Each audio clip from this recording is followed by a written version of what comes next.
बिस्मिल्लाहिर्रहमानिर्रहीम। अस्सलाम वालेकुम नाज़रीन, मैं हूं डॉक्टर नुमान अली और आपकी खिदमत में एक नए सेशन के साथ हाज़िर हूं। कमेंट सेक्शन में एक सवाल पूछा गया है कि डॉक्टर साहब आप अक्सर बॉडी कंडीशन स्कोर की बात करते हैं, BCS बॉडी कंडीशन स्कोर, तो ये क्या होता है और हम इसको कैसे मेजर कर सकते हैं, तो इसमें कौन कौन सी चीज़ें शामिल हैं। तो साथ में एक सवाल ये भी पूछा गया कि क्या जो लुक है जानवर की, कि जानवर दिखता कैसे है, उसकी फिनोटाइप कैसी है, शक्ल बज़ाहिर सूरत उसकी कैसी है, प्यारा जानवर है या नहीं, तो ये भी बॉडी कंडीशन स्कोर के अंदर शामिल होता है या नहीं।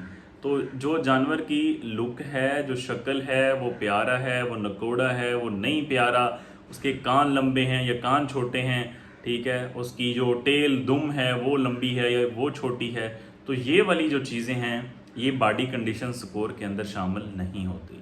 अब बॉडी कंडीशन स्कोर के लिए कोई एग्जैक्ट फार्मूला या पैरामीटर नहीं है कि आप एक फार्मूला लगाएं, जैसे जानवर के वज़न कैलकुलेट करने का फार्मूला था जिस पे मैंने एक वीडियो बनाई, वो भी इंशाल्लाह मैं इस वीडियो की डिस्क्रिप्शन में डाल दूंगा। जिस भाई ने वो देखनी है वो देख सकते हैं। फार्मूले की वजह से हम जो एग्जैक्ट जिंदा जानवर का वेट है वो हम किस तरह कैलकुलेट कर सकते हैं।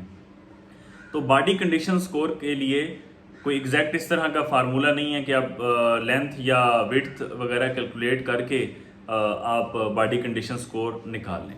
ये टोटल एक्सपीरियंस्ड बेस होता है कि जो बंदा एक्सपीरियंस इसमें रखता है वो नंबरिंग दे सकता है। अब बॉडी कंडीशन स्कोर के नंबर कितने होते हैं, 1 से लेके 5 तक बॉडी कंडीशन स्कोर होता है। तो आप इस तरह हिसाब लगा लें कि आपके जो फार्म के ऊपर जो सबसे कमज़ोर जानवर, जितना जानवर कोई कमज़ोर हो सकता है वो है नंबर 1 पे, और जितना जानवर कोई मोटा हो सकता है, बहुत ज़्यादा मोटा, उसको आप नंबर दे सकते हैं 5 पे। अब इस नंबरिंग की वजह क्या है, हम क्यों इसको नंबरिंग करते हैं और कैसे करते हैं।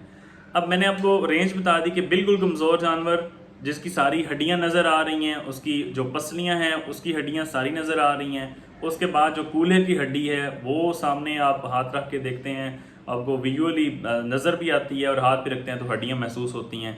उसके बाद जो जानवर की रहम वेजाइना है वहाँ पे जो 2 हड्डियां हैं वो अगर आपको जो पिन बोन्स हैं वो आपको नज़र आती हैं और हाथ लगाने पे सही तरह फील होती हैं, तो ये जो जानवर है इसका जो बॉडी कंडीशन स्कोर है वो 1 है, जो सबसे कमज़ोर जानवर है। उसके बाद ऐसा जानवर जो जिसकी कोई हड्डी वगैरह पसली की भी नहीं नज़र आती, कूल्हे की भी नहीं नज़र आती, उसके ऊपर गोश्त चढ़ा हुआ है, पेट उसका बाहर है, उसके बाद कूल्हे की भी कोई हड्डी नज़र नहीं आती, जो विजाइना के रहम के करीब हड्डियां होती हैं साइड पे पिन बोन्स वो भी नज़र नहीं आती, और हाथ रखने पे भी वो थोड़ा दबाने पे फील होती हैं, तो इस जानवर का बॉडी कंडीशन स्कोर 5 होगा। अब ये सवाल पैदा होता है कि जानवर कौन सा अच्छा है फिर, जिसका बॉडी कंडीशन स्कोर कितना आइडियल कितना होना चाहिए। तो जो ब्रीडिंग वाले जानवर हैं उनका बॉडी कंडीशन स्कोर जो आइडियल है वो 3.5 है, 3.5। अब यहाँ पे मज़ीद आगे चल के ये सवाल पैदा होता है कि ये 3.5 ही क्यों स्टैंडर्ड है, मोटा जानवर क्यों नहीं स्टैंडर्ड, 4 क्यों नहीं है, 4.5 क्यों नहीं है। तो इसका जवाब ये है कि जितना जानवर ज़्यादा मोटा होता जाएगा, वो अगर आप ब्रीडिंग के लिए यूज़ कर रहे हैं तो उसके लिए इश्यूज पैदा होंगे। जो जानवर ज़्यादा मोटा होगा, बकरियां हैं वो, तो उसके अंदर वो जल्दी हीट पे नहीं आएगा, ठीक हो गया। दूसरे नंबर पे इशू ये पैदा होगा कि वो हीट पे अगर आएगा भी सही टाइम पे, या कभी जब आ जाएगा हीट पे तो वो कंसीव नहीं करेगा, जल्दी प्रेग्नेंट नहीं होगा। आपको ज़्यादा बार उसे हीट पे लाना पड़ेगा और ज़्यादा बार उसकी जो है वो मीटिंग करवानी पड़ेगी, तो तब जाके वो क्रॉस होगा और फाइनली वो प्रेग्नेंट होगा। तो ये हेल्थ इश्यूज़ हैं। इसके अलावा और इश्यूज़ भी आ सकते हैं। उसके बाद जो जानवर अगर कुर्बानी वाला जानवर है, मेल है, ज़्यादा मोटा है, तो उसका अगर बॉडी कंडीशन स्कोर 5 कहते हैं कि जी बल्कि जानवर है, अगर 5 होगा तो उसके अंदर टेस्ट का इशू आएगा, क्योंकि जितना ज़्यादा आप जानवर को मोटा करता जाएंगे उतनी ज़्यादा उसकी जो फैट है, जो चर्बी है वो बढ़ती जाएगी। जब गोश्त के अंदर चर्बी ज़्यादा होगी तब गोश्त का टेस्ट कम होगा। इस वजह से जो ज़्यादातर लोग हैं वो ज़्यादा बल्कि जो ज़्यादा फैटी जानवर हो उसको पसंद नहीं करते, क्योंकि उसका जो टेस्ट है वो कम हो जाता है।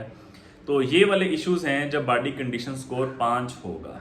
तो जो फैटी जानवर हों जो ईद के लिए भी तैयार किए जाते हैं उसका भी बॉडी कंडीशन स्कोर 4 या 4.5 होना चाहिए, इससे ज़्यादा नहीं होना चाहिए, क्योंकि मैंने आपको बताया कि उसके जो टेस्ट के डिफरेंस है वो आ सकता है। कुछ लोग पसंद भी करते हैं ज़्यादा चर्बी वाले जानवर, ये लोगों की लाइक्स और डिसलाइक पे है, लेकिन ज़्यादातर जो लोग हैं वो 5 जिसका बॉडी कंडीशन स्कोर हो उसको पसंद नहीं करते। तो इस तरह जो ब्रीडिंग के लिए आइडियल है वो 3.5 है। इश्यूज़ मैंने आपको बता दिए कि अगर इससे कम होंगे तो ज़्यादा कमज़ोर जानवर है, उसके साथ भी इश्यूज़ हेल्थ के हो सकते हैं। जो बॉडी कंडीशन स्कोर इससे ज़्यादा होगा जानवर हीट पे कम आएंगे, ज़्यादा टाइम ले जाएंगे, अगर हीट पे आ जाएंगे तो वो कंसीव नहीं करेंगे, प्रेग्नेंट नहीं होंगे, तो इस तरह के और इश्यूज़ भी पैदा हो सकते हैं। तो ये है बॉडी कंडीशन स्कोर, जिसके लिए कोई पैमाना स्केल बनाया नहीं हुआ, ये एक्सपीरियंस पे बेस करता है। ये बात आपको मैंने बता दी कि एक बॉडी कंडीशन स्कोर वो होगा जो इंतहाई कमज़ोर जानवर है, सारी हड्डियाँ नज़र आ रही हैं, और 5 उसका होगा जो बिल्कुल उसकी कोई हड्डी नज़र नहीं आ रही, बिल्कुल फैटी जो बल्कि जानवर है जिसकी कोई पसली नज़र नहीं आ रही, कोई उसके कूल्हे की हड्डी वगैरह नज़र नहीं आ रही। इस तरह फिर आपको इसको अगर थोड़ा सा कम होगा, कोई एक आध हड्डी वगैरह नज़र आती है, थोड़ा जानवर सेहत में अच्छा है लेकिन इतना ज़्यादा बल्कि नहीं है, तो उसको आप 4.5 पे 4 पे लेके आ सकते हैं। उसके बाद जो ब्रीडिंग के लिए जानवर है वो 3.5 आइडियल है। ये 3.5 वाला या 3 वाला किसे हम कमज़ोर जानवर नहीं कह सकते, ये ब्रीडिंग के लिए आइडियल जानवर हैं। तो जब ये 3 से नीचे आएगा 2.5 2.8 पे बॉडी कंडीशन स्कोर आएगा, तब जाके इसे हम कमज़ोर जानवर कह सकते हैं। इस वजह से जो इश्यूज़ वगैरह आते हैं, तो जो जानवर हीट पे नहीं आते, डॉक्टर हजरात अक्सर हमें बताते हैं कि इसे आप इसका वज़न कम करें तब जाके ये हीट पे आएगा। अगर वज़न बहुत ज़्यादा कम हो तब भी वो हीट पे नहीं आता, कंसीव नहीं कर पाता, तब उसे चीज़ें वगैरह वंडा मिनरल मिक्सचर ये वो जो खुराक है उसकी वो बैलेंस की जाती है ताकि वो वज़न गेन करे और फिर वो दोबारा हीट पे आए और कंसीव करे। तो ये थी जी बॉडी कंडीशन स्कोर। उम्मीद करता हूँ कि आपको बात समझ आ गई होगी। फिर भी अगर किसी भाई का कोई क्वेश्चन है तो आप कमेंट सेक्शन में पूछ सकते हैं। बहुत शुक्रिया।